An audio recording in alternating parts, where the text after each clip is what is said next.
Hello student, खुला आसमान study अड्डा पे आपका बहुत बहुत स्वागत है। आज का जो है वीडियो मैं क्लास 12th का बायोलॉजी चैप्टर से बायोलॉजी के जो है पार्ट से लाया हूँ।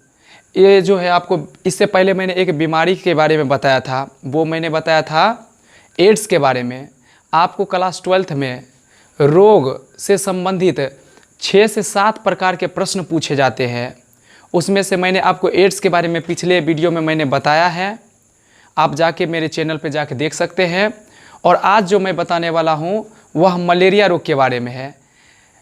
तो आज जो है मैं मलेरिया रोग के बारे में पूरा डिटेल से वर्णन करने वाला हूँ कि मलेरिया रोग होता क्या है, इसका क्या कारण है, लक्षण क्या है, नियंत्रण कैसे कर सकते हैं, रोकथाम कैसे किया जा सकता है, उसके बारे में डिटेल से मैं आज चर्चा करूँगा इस प्रश्न के ऊपर में। तो चलिए आप बने रहिए वीडियो के साथ में, शुरू से अंत तक बने रहिएगा तो आपको इसके बारे में बेहतरीन जानकारी मिलने वाला है आज।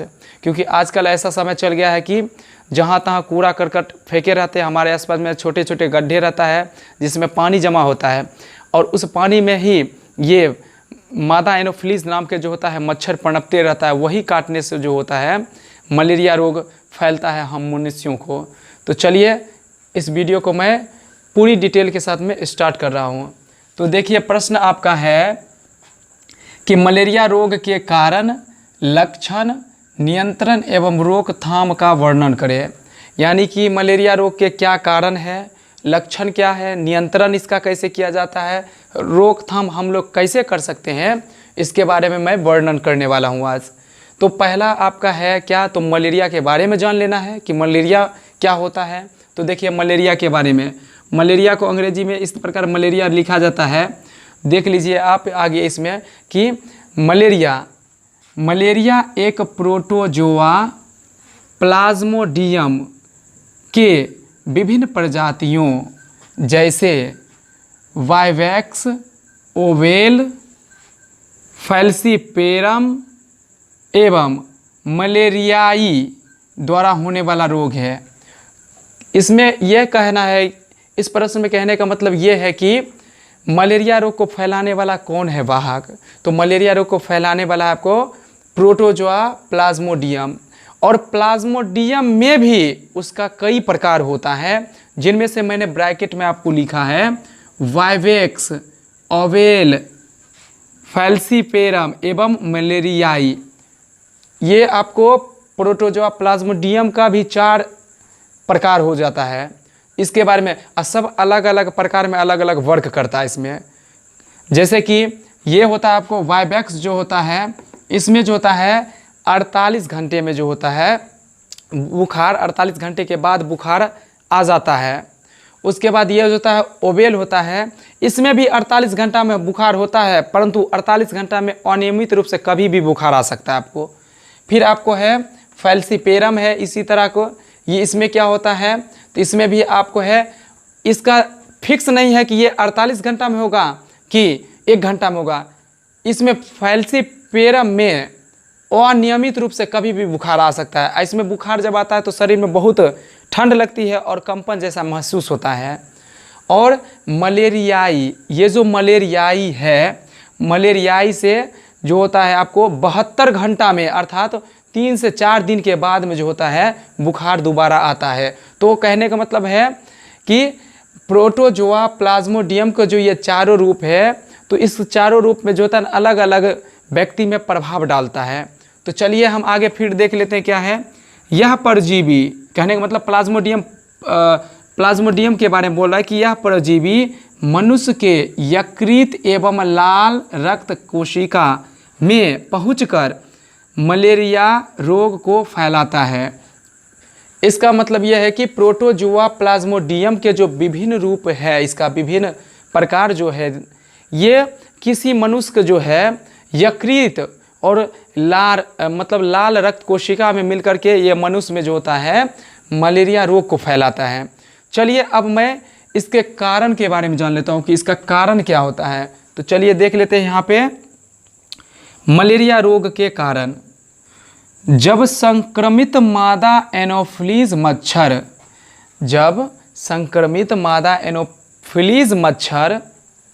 किसी व्यक्ति को काटती है तब उसकी लार के साथ अनेक परजीवी मनुष्य के रक्त में चले जाते हैं, जिस कारण से यह रोग होता है। इसका मतलब यह है कि जब संक्रमित मादा एनोफिलीज मच्छर मनुष्य को काटता है तो उसके लार जो होता है, मादा एनोफिलीज मच्छर का जो लार होता है वह मनुष्य के रक्त में मिल करके शरीर में प्रवेश कर जाता है, जिस कारण से मलेरिया रोग हो जाता है। तो ये इसका प्रमुख रूप से यही कारण है कि ये मादा एनोफिलीज मच्छर के काटने से ही मलेरिया रोग होता है। प्रमुख कारण है कि मादा एनोफिलीज मच्छर के काटने से ही मलेरिया रोग होता है। तो चलिए अब मैं लक्षण के बारे में बताने वाला हूँ, तो लक्षण के बारे में जान लीजिए। तो चलिए देख लेते हैं अब मलेरिया रोग के लक्षण। तो पहला लक्षण है इसमें कंपन अर्थात कपकपी के साथ तेज बुखार आना। जिस व्यक्ति को मलेरिया हो जाता है उस व्यक्ति को कपकपी के साथ में जो है तेज बुखार आता है। दूसरा लक्षण है सिर एवं पेशियों में दर्द, यानी जिस व्यक्ति को जो है मलेरिया का लक्षण दिखने लगता है तो उसका सिर और पेशियों में क्या होने लगता है, दर्द होने लगता है, अर्थात क्रैम्प होने लगता है। फिर आपका तीसरा है रोगी को प्रति 48 घंटे के अंतराल में पुनः तेज बुखार आना, यानी जिस व्यक्ति को मलेरिया रोग हो जाता है उसे 48 घंटे में जो है वह बुखार दोबारा चला आता है। चौथा पॉइंट को देखिए अब, रोगी को 3 अवस्था से गुजरना पड़ता है, यानी कि मलेरिया रोग के जो रोगी होते हैं उसको 3 अवस्था से गुजरना पड़ता है। एम मैंने लिखा है ठंडा अवस्था। इस अवस्था में रोगी के शरीर में तेज ठंड लगता है, यानी कि ठंड अवस्था का मतलब होता है कि इस समय जो होता है रोगी को जो होता है तेज ठंड लगती है।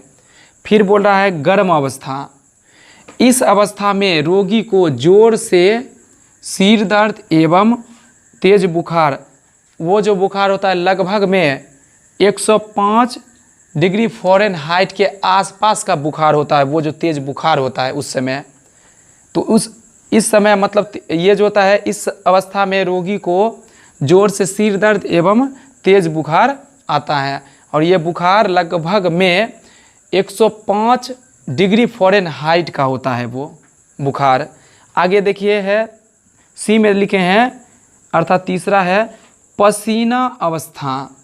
इस अवस्था में रोगी के शरीर का ताप कम हो जाता है एवं पसीना निकलने लगता है। इस अवस्था में क्या होता है पसीना अवस्था में कि रोगी को जो शरीर होता है वो तापमान उसका घट जाता है और शरीर से पूरा पसीना निकलने लगता है। तो इस प्रकार से ये पूरे आपका जो है ये पूरा वो आपका मलेरिया के लक्षण के बारे में है। अब मैं चलूँगा अगला पॉइंट लेकर के इसके नियंत्रण पर कि मलेरिया का नियंत्रण कैसे करेंगे। चलिए बारे में अब जान लेते हैं।